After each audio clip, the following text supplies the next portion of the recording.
আসসালামু আলাইকুম। প্রিয় দর্শক এন্ড সাবস্ক্রাইবার, আশা করি সবাই ভালো আছেন। আমি আসলে আজকে একটু মার্কেটে আসছিলাম, একটা মার্কেটে একটা ব্লগ করাবো। এখানে একটা কথা মনে করলো, আমি আসলে এক কুয়েতি ভাইয়ের সাথে বা গতকালকে কথা হয়েছিল, তো সেই ব্যাপারটা নিয়ে আসলে একটা ব্লগ করবো। ব্লগটা হলো যে আসলে যে ব্লগটা করি আসলে এই ব্লগটা আপনার সামনে হাজির হবে। কখন কিভাবে হাজির হবে আমি জানি না। যখন আপনি দেখবেন এই ব্লগটা, হয়তো আপনি আগানে বাগানে আকাশে বাতাসে যে কোনো জায়গায় থাকতে পারেন, আপনি বেডরুমে থাকতে পারেন, জার্নি পথেও থাকতে পারেন, তাই যেখানেই থাকেন না কেন আপনার সামনে হাজির করে ইউটিউব। সেটা ইউটিউবের ব্যাপার। তো যখন আপনার সামনে হাজির হবে আপনি হয়তো কমেন্ট করে জানাতে পারেন যে ইউটিউবটা আসলে ব্লগটা আসলে কেমন হলো বা কিভাবে হলো, ঠিক আছে? যাই হোক, আমি সেই যে কথা বলতে চাইছিলাম আসলে এটা করবো যে এখানে যে মানুষ সুখ আসলে কোথায় পাওয়া যায়, সুখ কি আসলে, সুখ কোথায়, সুখ কোথায় খোঁজে মানুষ, ঠিক আছে? যখন মানুষ সুখী নিজেকে ভাবে বা নিজেকে সুখী ভেবে কি সুখী হওয়া যায় বা হওয়া যায় না। আমার 2 দিন আগে একজন কুয়েতির সাথে কথা হয়েছিল, তার জিজ্ঞেস করলাম তার পারিবারিক ব্যাপার স্যাপার একটু বিভিন্ন কথাবার্তা বলে জিজ্ঞেস করলাম তার যে কি অবস্থা, কি হবে কি, হ্যাঁ। তা উনি বললো যে আছে, ভালো আছে, কিন্তু মানে নিজেকে এত একটা সুখী মনে করে না, ঠিক আছে? কারণ আমরা জানি কি কুয়েত হচ্ছে একটা উন্নত কান্ট্রি, বিশ্বের ভিতরে সবচেয়ে উন্নত দেশ। এবং আইন শৃঙ্খলার দিক থেকে বিভিন্ন দিক থেকে তারা উন্নত, ঠিক আছে? কিন্তু সে নিজেকে সুখী মনে করে না, কারণটা কি?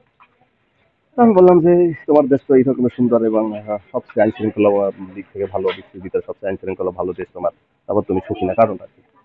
হ্যাঁ, বলতে যে না এখানে আসলে ব্যবসা বাণিজ্য এই সেই বা মানে অনেক কিছু করে সে আসলে ঠিকমতো সাইন করতে পারতেছে না। তাহলে আমি চিন্তা করলাম যে আসলে আমরা কোন দেশে থাকি, আমরা যে দেশে থাকি আমরা সুখী না? আমাদের দেশে তো বিভিন্ন ধরনের সুবিধা অসুবিধা আছে, বিভিন্ন সোর্স আছে, বহুত কিছু আছে, আইন শৃঙ্খলা অত একটা ভালো না। তাহলে তারাও যেহেতু সুখী না, আমরাও সুখী না, ও সুখী না, আসলে সুখ কোথায় পাওয়া যায়?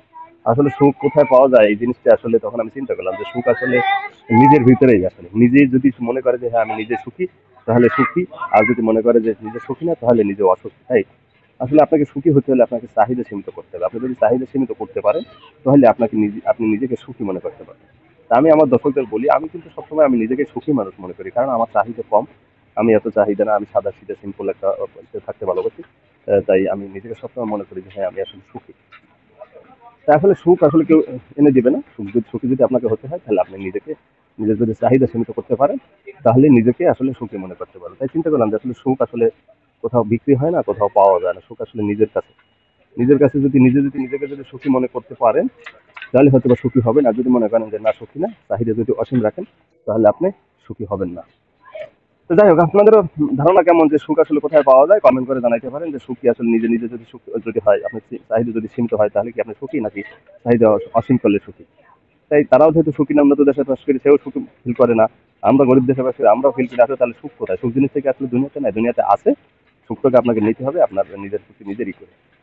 তো ভালো থাকবেন প্রিয় দর্শক, আপনারা যে যেখানে আছেন ভালো থাকবেন, এবং আপনাদের যদি কোনো মতামত থাকে অবশ্যই কমেন্ট করে জানাবেন। এই ব্লগটা এখানে শেষ করছি, তো ভালো থাকবেন। আসসালামু আলাইকুম।